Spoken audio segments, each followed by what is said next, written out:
आइए अगली खबर की तरफ अब रुख कर लेते हैं। ये बहुत इंपॉर्टेंट खबर है, बिल्कुल बने रहिएगा। ऑस्ट्रेलिया की तर्ज पर अब भारत में भी नाबालिगों और बच्चों के लिए सोशल मीडिया पर प्रतिबंध लगाने की मांग उठ रही है। आपका social media, Instagram, Facebook, YouTube जो भी आप चलाते हैं, इसे लेकर मद्रास हाई कोर्ट की मदुरै पीठ में याचिका दायर हुई है, जिसके बाद अदालत ने केंद्र सरकार से इस दिशा में विचार करने को कहा है। मद्रास हाई कोर्ट ने शुक्रवार को केंद्र सरकार को जो सुझाव दिया कि ऑस्ट्रेलिया की तरह भारत में भी 16 साल से कम उम्र के बच्चों के लिए सोशल मीडिया पर रोक लगाई जानी चाहिए। कोर्ट ने कहा इस पर गंभीरता से विचार किया जाना चाहिए। मदुरै बेंच ने division bench justice G Jayachandran और जस्टिस के रामकृष्णन ने ये बात नाबालिगों को ऑनलाइन पोर्नोग्राफी कंटेंट आसानी से मिल जाने के मुद्दे पर दायर याचिका पर जनहित याचिका पर सुनवाई के दौरान कही। याचिकाकर्ता एस विजय कुमार के वकील केपीएस प्लानीवेल राजन ने ऑस्ट्रेलिया के नए कानून का हवाला दिया। कोर्ट ने कहा इंटरनेट सर्विस प्रोवाइडर्स पर और सख्त नियम लागू किए जाएं। उन्हें अनिवार्य रूप से पेरेंटल विंडोज सर्विस देने के लिए कहा जाए, जिससे माता पिता अपने बच्चों की ऑनलाइन एक्टिविटी को फिल्टर और कंट्रोल कर सकें। कोर्ट का मानना है कि सोशल मीडिया पर हानिकारक ऑनलाइन कंटेंट से बच्चों की मानसिकता और सोच पर गलत प्रभाव पड़ने का डर है। दरअसल ऑस्ट्रेलिया ने 9 दिसंबर से 16 साल से कम उम्र के बच्चों के लिए सोशल मीडिया प्लेटफॉर्म्स पर अकाउंट बनाने पर बैन लगा दिया है। ऑस्ट्रेलिया इस तरह का बैन लगाने वाला दुनिया का पहला देश बन गया है।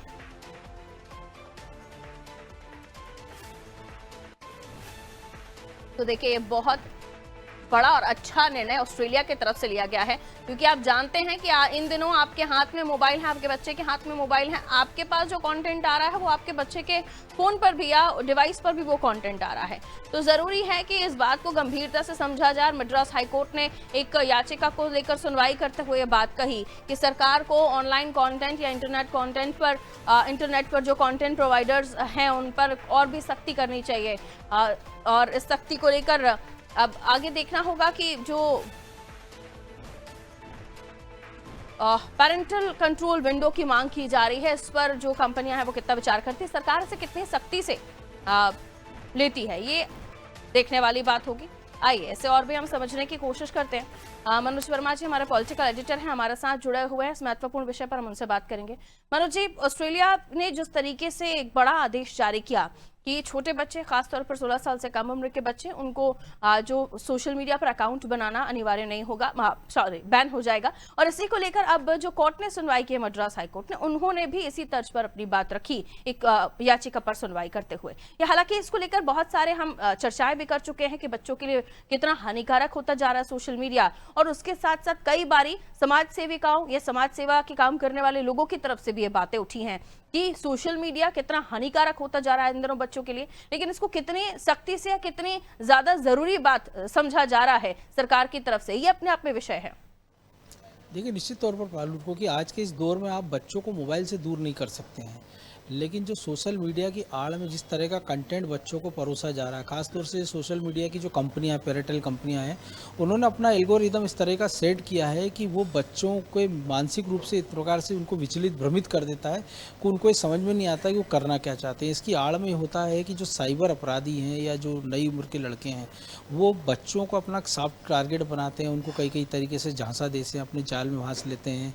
उनका जो मानसिक विकास है वो प्रभावित होता है, उसकी लत उनको इस प्रकार से लग जाती है कि वो उसके जो दुष्परिणाम है वो लंबे समय तक रहते हैं। कई बच्चे हमने देखा है इसकी आड़ में सुसाइड कर लेते हैं, सोशल मीडिया पर वो साइबर बुलिंग के शिकार हो जाते हैं, जिसके कारण कई बार वो आपा खो देते हैं। मेंटल उनका प्रेशर इतना बढ़ता है कि वो कई बार उनको मनोचिकित्सक के पास ले जाना पड़ता है। ये तमाम सारी चीज़ें, हालांकि कई सारे देशों में इसको लेकर बहस छिड़ी हुई है, जैसे आपने ऑस्ट्रेलिया का बताया। इसी साल में 10 तारीख को सरकार ने जो सोशल मीडिया पर बैन लगा दिया है कि 16 साल के कम के जो बच्चे हैं उनको तुरंत उस पर प्रभाव से उनके अकाउंट निष्क्रिय कर दिए जाएं। जो उनकी कंपनियां हैं सोशल मीडिया की, उनको एल्गोरिदम जो उन्होंने सेट कर दिया कि अगर आपने मान लीजिए कोई एक तरह की रील देखना शुरू किया तो आपको उसी तरह का कंटेंट मिलने लग जाता है, चाहे वो शॉपिंग से जुड़ा हो, चाहे वो अश्लीलता से भरा हो, सरकार भी, राज्य सरकार भी समय समय पर इसको लेके चिंता जता चुकी है। तमाम सारे केंद्र की जो सरकार है, राज्य सरकार है, उनसे कई बार अपील कर चुकी हैं।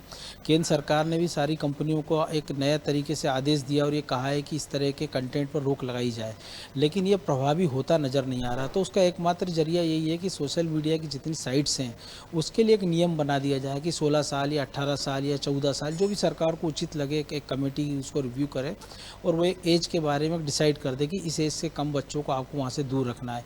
और एक ये भी सुझाव आया था कि जब आप किसी बच्चा या कोई भी आदमी अपनी प्रोफाइल बनाए सोशल मीडिया पर, तो उसके आधार या कोई उसका आय का, जो उसकी एज का प्रमाण पत्र है, वो उसको अपलोड करना कंपलसरी हो जाए। लेकिन इसको लेके भी एक चिंता सताई गई थी कि जितनी भी सोशल मीडिया बड़े बड़े उनके प्लेटफॉर्म्स हैं, उन सबके सर्वर विदेशों में, देश में नहीं है, उसका भारत के कानूनों के तहत उन पर पहुंच नहीं है। तो ऐसे में बड़ा खतरा ये रहता है कि अगर ये डाटा लीक हो जाता है तो बहुत सारे लोगों की पर्सनल लाइफ खतरे में पड़ सकती है। जैसा भी हमने देखा था पिछले दिनों कि 66 करोड़ ईमेल एड्रेस जो है, उनके पासवर्ड वो लीक हो गए हैं। तो तरह तरह की एडवाइजरी जारी हो रही। साइबर अपराधी इतने शातिर होते हैं कि एक ज़रा सा मौका मिलते ही तुरंत लोगों को अपने जाल में फंसा लेते हैं और उसका दुरुपयोग करते हैं। ऐसे में सरकार के सामने बड़ी चुनौती यही है कि बच्चों को इस पूरे खतरे से बचाएं।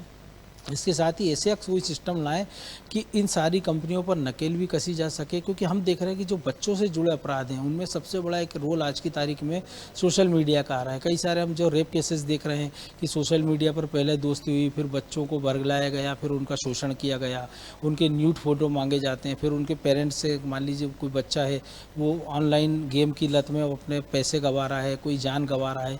तो ऐसे तमाम सारे अपराध, एक अपराध नहीं है कि केवल आप कंटेंट गलत देख रहे हैं। कई सारे ऐसे मामले आए कि किशोर जो है वो पोर्न कंटेंट देखते हैं, उसके बाद उन्होंने कई से प्रकार के अपराधों को अंजाम दिया है। तो ये तमाम सारे वो खतरे जिसको देखते हुए जो ऑस्ट्रेलिया ने पहल की और दुनिया के तमाम सारे देशों में इसको कानून बनाया जा रहा है। कई सारे देशों ने इस पर सख्त कानून बनाया है। करोड़ों अरबों रुपए का जो जुर्माना है इनकी पेरेंटल कंपनियों पर लगाया है, चाहे वो फेसबुक हो, चाहे वो इंस्टाग्राम हो, चाहे व्हाट्सएप हो, टेलीग्राम हो, सिग्नल हो, ऐसे तमाम सारे ऐप पर। लेकिन इसके बाद भी इसमें चूँकि कंटेंट इतना ज़्यादा है, उसका प्रभाव इतना ज़्यादा है कि उसको केवल कानून बनाने से नहीं रोका जा सकता। तो दोनों स्तर पर काम करना होगा, कानून भी ज़रूरी है और उसकी सोशल निगरानी भी ज़रूरी होगी। क्योंकि कई सारी कंपनियां या मोबाइल पे हम देखते हैं कि पेरेंटल कंट्रोल आने लगा है, लेकिन इसके बावजूद भी लोगों को उसकी ज़्यादा जानकारी होती नहीं है, तो वो उसको एक्सेस नहीं ले पाते और बच्चों पर निगरानी नहीं कर पाते। और आज के दौर में हम देख रहे हैं कि मदर फादर जो है दोनों कामकाजी हो गए हैं, तो ऐसे में बच्चों पर कम ध्यान दे पाते। तो ऐसे में ज़रूरी हो गया है कि इस तरीक़े का कानून लाया जाए कि जिससे बच्चों का मानसिक विकास भी अवरुद्ध ना हो, उन पर गलत कंटेंट जो है उसकी जो वहाँ तक उनकी अप्रोच है वो कम हो जाए और जो कंपनियां उन पर शिकंजा कसा जा सके। पारुल, बहुत शुक्रिया मनोज जी जानकारी के लिए। तो मनोज जी ने बहुत बेहतरीन जानकारी दी और ये सच है कि सिर्फ एक ही चीज़ नहीं है, पोर्नोग्राफी नहीं है जिसको जो बच्चे हैं वो अपने डिवाइस पर देख रहे होते हैं। इनफैक्ट बहुत सारी चीज़ें होती हैं, कई बार ऐसी भी खबरें आई कि उन्होंने किसी ऐसे सीरियल को देखकर उन्होंने क्राइम को अंजाम दे दिया और बहुत सारी चीज़ें हैं जिसको लेकर ये जो निर्णय है बहुत सोच समझकर विचार करके मद्रास हाईकोर्ट की तरफ से इसको लेकर सरकार को कहा गया है कि जो छोटे बच्चे हैं उनके अकाउंट्स पर बैन लगाया जाए, उनके अकाउंट्स ना बने।